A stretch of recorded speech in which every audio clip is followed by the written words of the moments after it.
Atau Bang Anci mungkin lagi nunggu hasil pesugihan Bang. Udah nyetor semua babi ngepetnya baru dia tidur. Bisa jadi pesugihan dilanjutkan perpuluhan kan? Tuh ada si Dep tuh, Dep naik Dep sini Dep, guru Dep. Atau gini aja host, izin ya kalau berkenan kasih aku co-host nanti ku jambak dia. Momot. Ya, ku comot aja dia. Bagian comot menyomot. Iya Bang, tapi hati-hati Bang, kalau gundul itu caranya dinaikin gimana Bang? Nggak bisa dijambak. Kasih lem Alteco Bang kepala. Oh, atau digancok ya sekalian. Gancok. Ini ada nih, tuh ada Bang Akal. Ya Bang Kilat, selamat malam. Assalamualaikum. Selamat malam. Iya, Abang mohon izin, terima kasih sudah bergabung. Muslim, Kristen Abang? Kristen. Kristen. Baik, silakan Abang mau menanggapi judul atau mau bertanya. Ada Gurunda Bang Zuma, ada Gurunda Ardiansa, ada Gurunda Kilukba, Bang Anci, saya sendiri Akal Sehat dan Bangkai panitia seksi perlengkapan ambulans. Silakan Bang. Aku mau tanya Suma. Lagi sholat ya, ada Aki Ardian saja dulu. Sholat ini jam berapa deh sholat? Waktu Makassar ini Bang, jam 7. Oh, kalau di sini udah lewat. Abang di mana? NTT udah lewat kita. Oh iya, silakan bertanya Bang. Apa yang mau ditanyakan? Aku mau tanya Suma aja dah. Tuh, aku Ya, sambil nungguin Bang Suma, Sambil Gurunda. nunggu Bang Zuma maksudnya. Bertanya lah yang lain. Atau nge-googling dulu baru bertanya. Nggak apa-apa, boleh. Aku mau nanya dia. Aku mau nanya Suma aja dah. Ya udah. Kalau gitu Abang nunggu di bawah berarti atau gimana nih? Nggak, biar aja duduk manis. Biar di atas Bang, biar di atas. Nah, duduk manis ya, jangan goyang. Lipat tangan ya, terus periksa kuku sebentar. Awas kalau kukunya panjang. Ya, buat saudara-saudara Kristen silakan buat permintaan. Ya, mudah-mudahan sebentar tercerahkan terus langsung asyhadu. Baik, teman-teman Kristen buat permintaan silakan. Asal jangan minta permintaan kawin ya. Di sini udah ada laku semua nih. Asal jangan minta Udah 5, transferan. Bang Anci 7, Aki Cilukba 2, Bangke 8, Ambulans 2 ya, Ardiansa 3, Bang Suma 5. Nah, ada semua. Jangan minta kawin. Minta aja bertanya. Silakan. Ntar ada yang naik Bang, aku minta kawin, dikawinin. Siapa yang berani? Kalau cantik mah syukur. Ntar mukanya kayak Bu Rasmi. Loh, tadi Rasmi naik kejang-kejang. Kayak seperti penjual tua dia naik. Aku berbahagia hari ini.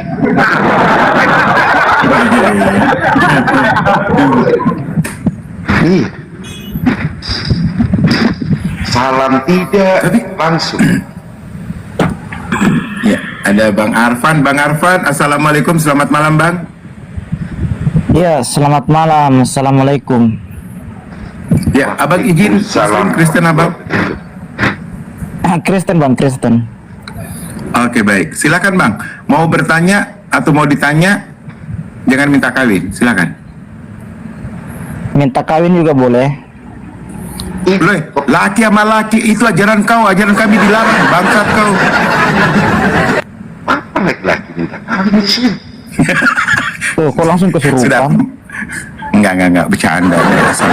Silakan Bang. Silakan. Kok langsung kesurupan nih? Oke Bang, Kaget saya mau aja, Bang. bertanya Bang. Oke. Ya, silakan. Iya. Mau nanya tentang. Terima kasih ya, jawabanmu luar biasa. Silakan dijawab saudara-saudara Muslim. Bagus Sekali pertanyaannya. Silakan dijawab.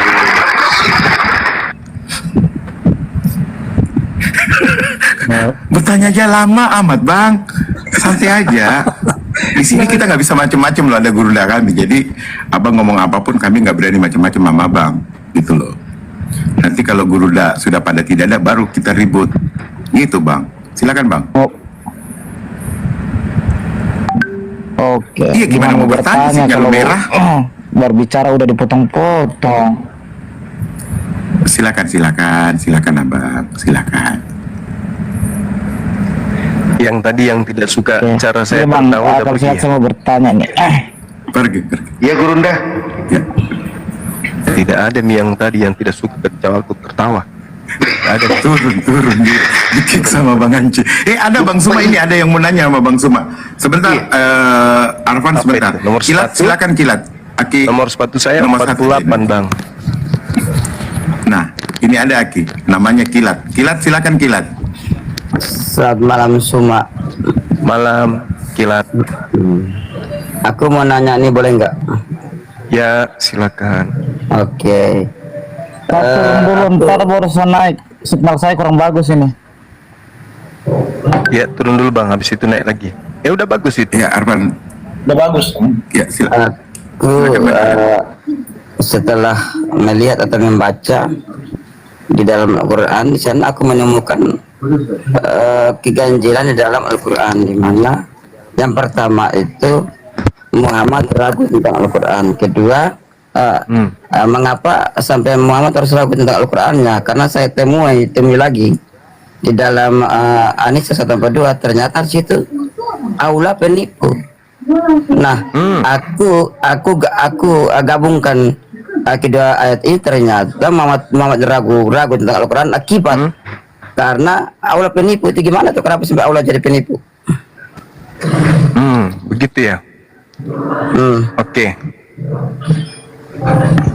Jadi gini, baginda Rasulullah Muhammad Sallallahu Alaihi Wasallam itu sebelumnya tidak pernah bergaul dengan Nabi, tidak pernah membaca tentang Nabi Ibrahim, tentang Nabi Musa, tentang Nabi Isa, tentang Taurat, tentang Zabur, Mazmur, Injil. Rasulullah Sallallahu Alaihi Wasallam kemudian itu tidak tahu.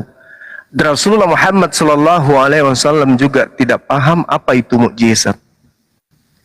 Nah, sehingga ketika datang kepadanya pemberitaan tentang masa-masa yang lalu, kejadian peristiwa masa yang lalu, beliau kemudian ragu. Diterangkan di dalam Al-Quran surah Yunus ayat 94. Kalau engkau ragu terhadap apa yang kami wahyukan kepadamu, maka tanyakanlah kepada orang-orang yang membaca kitab sebelum kamu. Kenapa dia ragu? Karena memang dia tidak ngerti. Dia buta tentang Taurat, buta tentang kitab-kitab terdahulu. Dia tidak pernah melakukan penyelidikan, lalu menyusun berita-berita, lalu lahirlah Al-Quran. Enggak pernah. Justru ini membuktikan bahwa dia benar-benar murni Nabi, utusan Tuhan. Karena yang datang kepadanya pun dia ragu pada saat itu. Nah, keraguannya ini kemudian tidak sampai membatalkan keyakinannya. Kenapa? Karena beliau tidak pernah sekalipun bertanya kepada orang-orang Yahudi, tidak pernah bertanya kepada orang-orang Nasrani. Jadi Rasulullah tidak pernah kemudian bertanya kepada orang Yahudi dan Nasrani, menandakan bahwa beliau itu yakin. Kan pertanyaannya, jikalau engkau ragu. Nah, sayangnya Nabi Muhammad Sallallahu Alaihi Wasallam tidak ragu. Itu dalilnya tuh. Jadi andai saja engkau ragu, kata Allah, maka bertanyalah kepada orang-orang yang sudah diberikan kitab terdahulu kepadamu. Tapi Rasulullah tidak pernah ragu. Itu yang pertama. Kemudian Allah dikatakan penipu. Padahal di situ Allah menjelaskan wa makaru wa makarallah. Orang-orang kafir, orang-orang zalim, laknatullah, ingin menipu Allah, ingin menipu dengan jalan membuat makar. Tetapi makar mereka kemudian dibatalkan oleh Allah, dan justru dibalas tipuan mereka dengan pembalasan yang jauh lebih hebat daripada tipuannya. Itu yang diterangkan di dalam Al-Quran. Jadi Allah itu tidak menipu ketika Allah mengatakan akulah pencipta alam semesta. Dia buktikan, dia menciptakan. Akulah yang maha pengasih, dia buktikan, dia kasih kepada siapapun. Mau dia disembah ataupun tidak disembah, dia tetap memberi kepada siapapun, selama dia adalah makhluknya, ciptaannya. Jadi Allah tidak maha menipu. Itu bukan begitu maksudnya ayat itu. Orang-orang kafir menipu, tapi Allah kemudian membalas tipuan mereka. Nah, sama seperti orang yang ingin mencelakai seseorang, Tetapi orang yang ingin mencelakai ini justru mereka yang mendapat imbalan daripada apa yang mereka lakukan. Itu Tadi maksudnya. Allah balas menipu ya. Gua salah dengar atau gimana? Sebentar, Mindset, sebentar. Kita selesaikan dulu si Kilat. Sebentar, Mindset ya. Oh iya, kamu salah dengar. Allah membalas tipu daya. Itu Berarti jelas. Allah Wa makaru wa makarallah wallahu khairul makirin. Sama seperti orang-orang jahat dibalas dengan neraka. Neraka itu jahat. Apa yang salah dengan itu? Neraka itu jahat. Orang yang berbuat jahat maka dibalas dengan kejahatan. Emang salah? Neraka itu jahat. Neraka itu kejahatan itu. Kenapa kejahatan? Orang dikuliti, orang dicabut giginya, kemudian dalam keadaan hidup, dibakar dalam keadaan hidup. Itu kejahatan itu. Itu kejahatan. Tetapi karena Allah itu maha berkehendak, ya Allah melakukan apa saja. Namanya dia yang penguasa. Orang yang menipu dibalas, orang yang mencuri dibalas. Allah itu maha pembalas segala tipu daya. Itu maksudnya. Neraka itu apa rupanya? Neraka itu kebaikan? Bukan, neraka itu adalah kejahatan yang luar biasa yang disiapkan oleh pencipta alam semesta bagi orang-orang jahat. Anda menipu, lalu Anda dibalas tipuan Anda. Apa yang salah? Anda mencuri, Anda dibalas dengan penjara. Apa yang salah? Yang salah itu kalau orang tidak menipu lalu ditipu, itu yang salah. Atau penipu yang kemudian diselamatkan atau diampuni, penipu kemudian ditebus sama orang yang benar, itu yang salah. Tapi kalau penipu dibalas tipu dayanya dengan balasan makar yang lebih hebat, itu tidak masalah. Orang yang ngedar narkoba, ada balasannya enggak? Pembalasannya jauh lebih hebat daripada narkoba, betul? Betul. Gak ada masalah di situ. Nah, yang nyata menipu itu, contoh Yohanes 13, Yohanes 3 nomor 13, tidak ada orang yang naik ke surga selain daripada Yesus. Itu penipu itu. Karena buktinya Elia naik ke surga. Itu nipu itu namanya. Allah itu membalas yang maksudnya Abang Zuma tadi. Jadi bisa membalas gitu Bang. Ya, Allah itu maha pembalas. Itu Allah itu maha pembalas. berarti Membalas kebaikan dengan kebaikan, membalas kejahatan dengan kejahatan. Memang betul. Kalau kamu Yesus udah datang, ngomong, udah, Yesus gitu. datang mengajarkan kepada manusia bahwa manusia akan dibalas sesuai dengan perbuatan masing-masing. Yohanes 5 nomor 29. Jelas udah itu. kamu udah selesai bicara apa lagi? Giliran saya bertanya boleh? Sebentar, aku kan belum ini, aku masih mau bernarasi. silakan. Gini, kalau memang Allah juga turut menipu, berarti ini bukan Allah tapi ini iblis. Kenapa Karena bisa? Iblis Kenapa bisa? lah yang menipu. Berarti Allah ini iblis. Ya, Sehingga coba dia sekarang menipu. begini. Kenapa Sekarang sampai- begini. Sebentar. Berarti Kenapa penjara-penjara sampai yang lagi? disiapkan oleh negara Nabi ini itu Muhammad adalah lagi penjahat. Tentang Al-Quran itu ada sebab dan akibat. Oke. Sebabnya- Sekarang penjara-penjara sebabnya yang, Allah penipu. yang disiapkan untuk Akibatnya penipu, Muhammad Rabi pembohong, dan penjahat Al-Quran. itu lebih jahat dari penjahat gitu. Itu artinya bahwa Allah ini tidak ada gunanya sama sekali. Oh, susah ini Masa kan dia orang sampai nggak menipu orang nggak mau Masa dia harus mendengarkan. menipu orang? Yang Orang tidak sebenarnya mau dia bukan mendengar. dia tidak boleh menipu. Yang sebenarnya Kilat. Tolong ya teman-teman Kristen, punya adab lah berdiskusi ya. Saya turunkan kalau sekiranya Anda tidak punya adab. Ya, gantian berbicara. Mindset, silakan Mindset. Oh iya Bang, Assalamualaikum ya. Ya gue tertarik sama Bang Zuma tadi bilangnya. Jadi kalau ada Digedein suaranya Mindset, suaranya kecil banget nih Bang. Digedein. enggak, gue tertarik sama Bang Zuma tadi katanya Allah itu maha membalas gitu ya Bang Zuma ya. Iya, pasti. Itu neraka disiapkan untuk Anda. Pertanyaan gue gini Bang, apakah benar apa yang kita sembah, apa yang kita ikuti apa yang kita puja-puja gitu bang, dia membalas, bukannya dia mengajarkan kamu harus melakukan yang baik, kamu harus mengasihi seseorang. Oh, Kamu itu setelah Tuhan datang mengajarkan kebenaran, tapi orang-orang kafir, orang-orang zalim menolak kebenaran itu, malah melakukan tipu daya untuk menganggap tipu daya mereka itu adalah sebuah kebenaran. Anda salah. Al-Quran mengatakan wakulil haqqu mir rabbikum, kebenaran itu sudah didatangkan oleh Tuhanmu. Barang siapa yang mau beriman silakan beriman, barang siapa yang mau kufur silakan kufur. Orang-orang kafir Kristen kenapa dia dibalas dengan tipuan? Karena orang Kristen itu penipu. Kristen itu penipu. Kristen itu dari unsur keagamaannya semuanya aspeknya aspek tipuan. Yesus dibilang Tuhan, itu tipuan. Bible dibilang kitab suci, dibilang Alkitab, itu tipuan. Paulus dibilang rasul, itu tipuan. Semua yang ada dalam Kristen itu adalah tipu-tipuan semuanya. Makanya orang Kristen itu dibalas. Dibalas itu. Gitu. Ini kenapa ngomong kayak orang ditutup lakban mulutnya? Sebenarnya gini loh bang, kalau Ya kita Bang, gue juga puyeng tadi dengar. Dia ngomong apa? Mindset, bisa nggak kau perbaikin suaramu mindset? Mindset, kau bisa nggak perbaikin suaramu?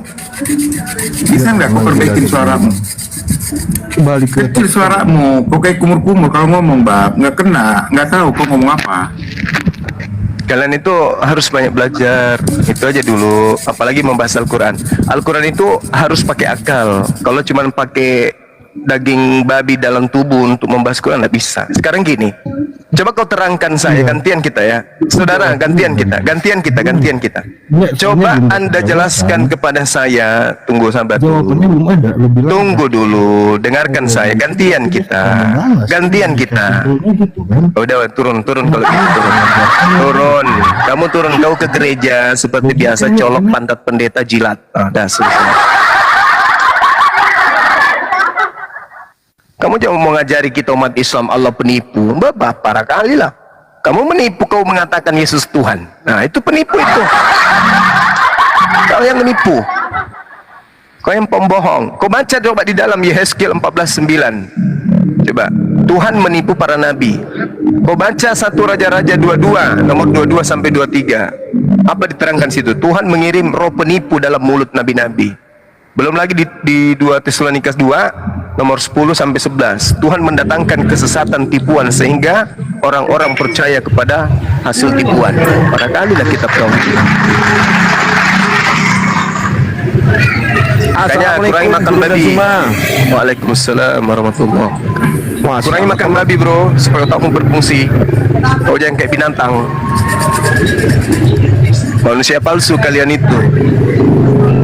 Giliran kalian bertanya tentang terjemahan Al-Quran, tajam. Ditanya tentang Bible, tumpul. Itulah kalian. Ya, baik. Ini ada Tunggal ya. Tunggal, selamat malam. Assalamualaikum, Bang.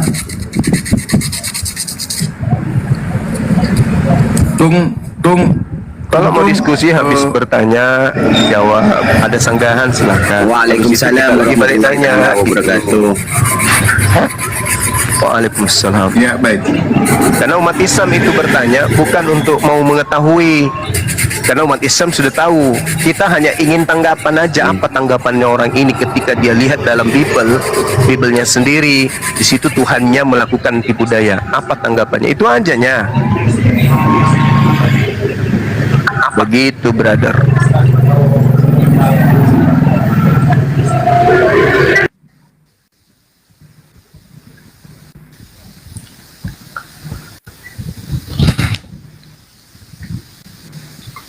Itu di atas Bang Akal, itu Kristen tuh Bang. Assalamualaikum warahmatullahi wabarakatuh. Waalaikumsalam warahmatullahi wabarakatuh. Boleh bertanya Bang sama Bang Zuma? Iya, boleh. Bang, saya mau nanya kan Abang agak paham lah Bible kan, di Al-Quran Yesus akan diceritakan Yesus akan turun di akhir zaman untuk membunuh Dajjal. Kalau di Bible apa diceritakan juga, Bang?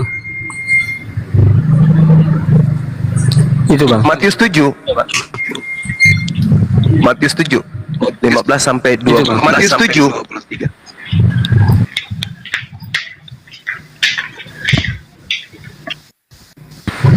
Kalau di Bible itu tugasnya yang untuk kedua kalinya itu apa, Bang? Itu dia tadi. Matius 7 Apakah 15 sama? sampai Apakah Matius sama 7. seperti yang di dalam Al-Quran itu tugasnya, Bang? Mengusir orang-orang yang mempertuhankan dirinya, artinya mematahkan salib, kan? Mematahkan konsep salib. Ternyata apa yang mereka imani selama ini itu keliru. Itu buktinya Matius 7 nomor 15 sampai 23. Bukan maksudnya Nabi Isa datang ke gereja-gereja mematahkan kayu salib, enggak. Maksudnya itu mematahkan salib adalah mematahkan konsep kepercayaan mereka. Nah, itulah yang terjadi dalam Matius 7 15 nomor 23 sampai 23. Dia menjadi hakim bagi mereka yang mempertuhankan dirinya. Yohanes 48. Yohanes 12:48.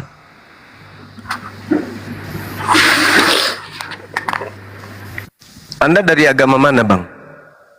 Ketua Dari Islam, Bang. ya. Oh, Islam. Kita nggak boleh mempersamakan Al-Quran dengan surat kabar, Bang.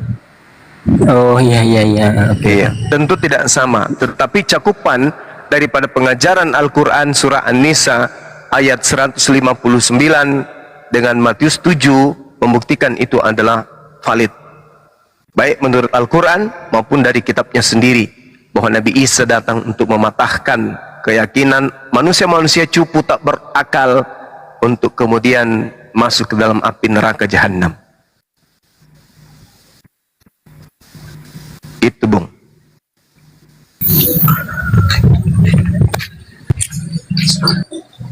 Ya itu bang Akang di Udu tuh. Selamat malam saudara. Halo Bang Zuma. Iya. Malam. Selamat malam saudara. Malam. Oke. Boleh saya bertanya, Bro? Bang Zuma, boleh saya bertanya? Iya, tapi kamu juga siap ditanya ya. Jangan cuma nanya Iya, doang. boleh. Abang bisa bertanya, Oke, tapi siap, selanjutnya ditanya. Apapun, oke, saya siap ditanya, nggak apa-apa. Oke. Saya siap. Silakan. Lanjut. Tapi saya bertanya dulu ya. Gini Bang Zuma. Sebenarnya tadi siang mengikuti sedikit narasi Bang Zuma tentang penubuatan Nabi saudara di dalam Bible, katanya tadi. Yes. Oke. Betul. Oke, betul ya. Sebenarnya Yes. tadi saya mau naik. Sebenarnya Mau naik tadi cuap-cuap gitu. Cuman situasinya kan tidak mendukung, jadi saya di luar. Jadi udahlah nanti kalau pulang baru nanti. Ya, tadi saya membahas tentang Yesaya 29. Ya, Yesaya 29. 12. Jadi di sana ada menanyakan tentang itu kan judul perikopnya itu adalah bangsa yang buta, dan ternyata siapa sih orang ketika disuruh memberikan kepada orang itu bacalah ini, maka dia mengatakan bahwa aku tidak bisa membacanya. Maka Ya, itu dari siapa situ itu, Pak? Anda menanyakan bahwa Itu siapa yang menggenapi?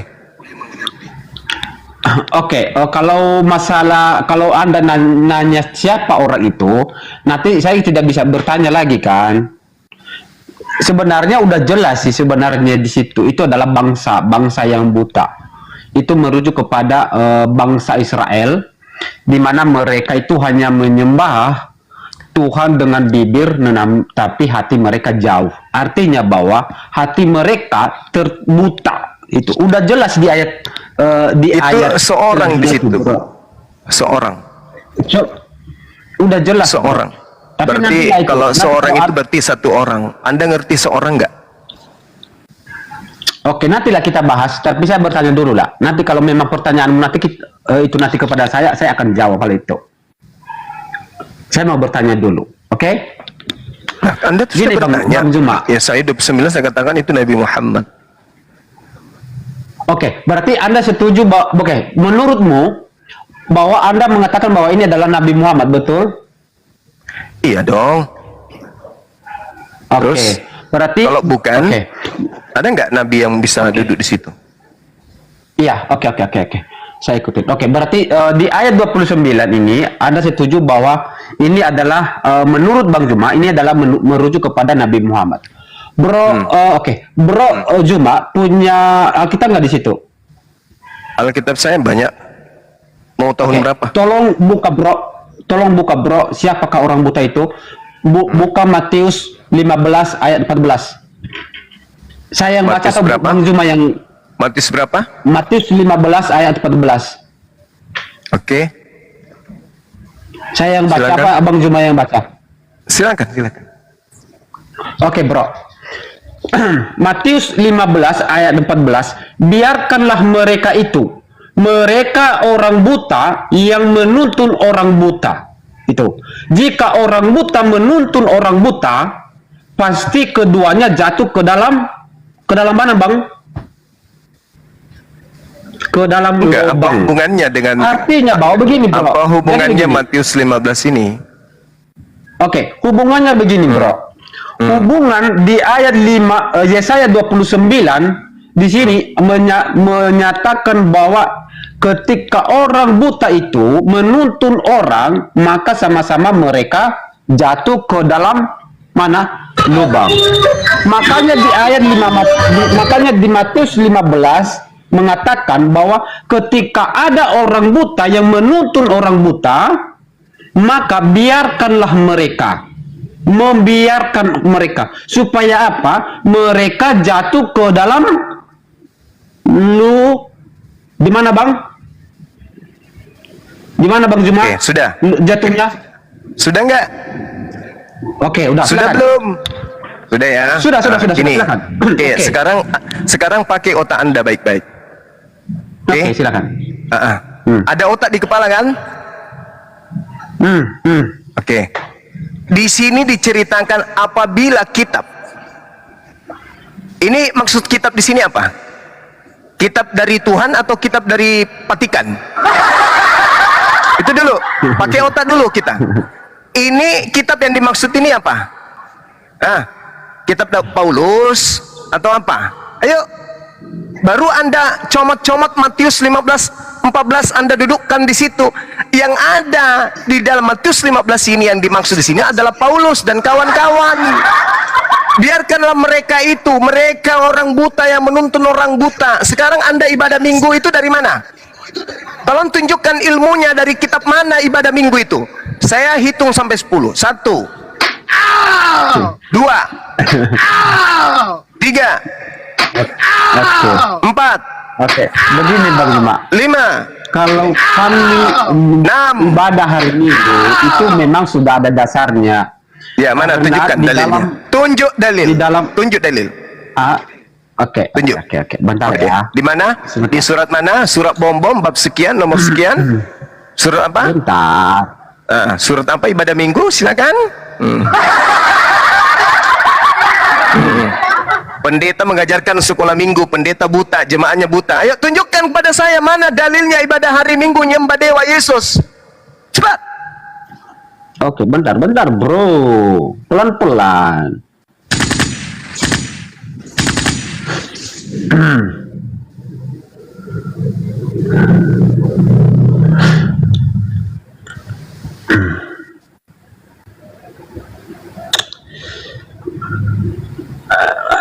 Di Korintus berapa ya?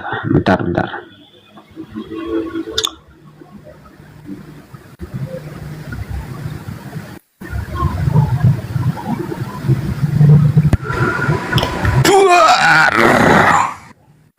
Bentar, bro, sabarlah, pelan-pelan.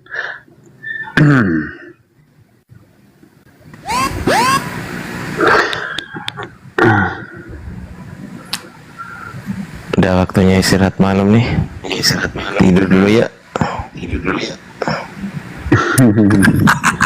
Sabar bro, sabar aja lah. Gurunda udah tidur itu. Shh, jangan keras-keras. Gurunda udah tidur.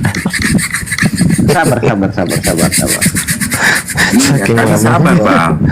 Tapi kalau lu lama nyari dalilnya, kesabaran kami juga bisa hilang. Enggak, itu dasarnya di mana Yesus bangkit pada hari yang ketiga, bro. Saya cari ayat itu di mana. Sebenarnya ada.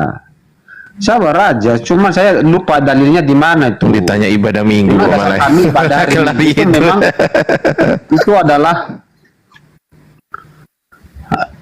dasarnya Yesus bangkit dari hari ketiga. Sabarlah.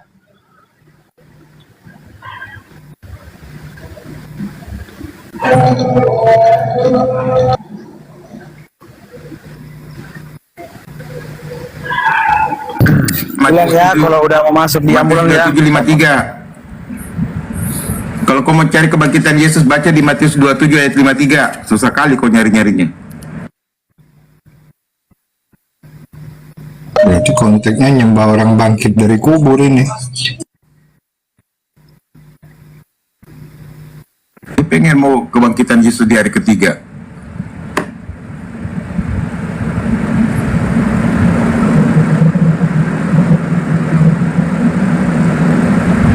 Wah, kabur Gurunda. Aduh. Kacau. Karena kalau dia ikutin, dia jadi malu.